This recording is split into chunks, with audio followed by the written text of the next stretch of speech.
আমার আল্লাহ বলে এই জমিনটা আমি পুরায়া তামা বানা দিব।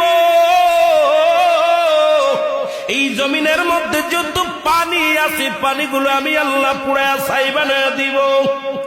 যেদিন কিচ্ছু বলতে কিচ্ছু থাকবে না, সেদিন থাকবে শুধু আমার আল্লাহ। আজকে কার জন্য সুদ খাও, কার জন্য ঘুষ খাও, কার জন্য ব্যভিচার করো, কার জন্য অন্যায় করো রে মন, কার জন্য তোমরা এত বাহাদুরি করো। আরে আজকে একটা কথা বলতে গেলে কষ্ট হয়। এই জমিনটা আল্লাহ পুরায়া তামা বানায়া দিবে। এই জমিনের মাটিগুলো পুড়ে হবে তামা। এই জমিনের যত পানি আছে পানিগুলো পুড়ে হবে ছাই।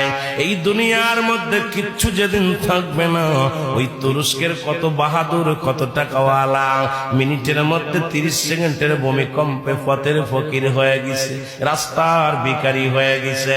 আজকে তুমি দুনিয়ার মধ্যে কতই না মস্তানি করলা, এই দুনিয়ার কিচ্ছু নিয়ে যেতে পারবা না।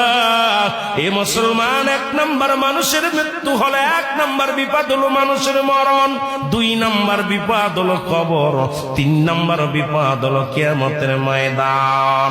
একবার কেন চিন্তা করো না রে মন, একবার 1 নম্বর মরণ, 1 নম্বর বিপদ হলো মানুষের মরণ।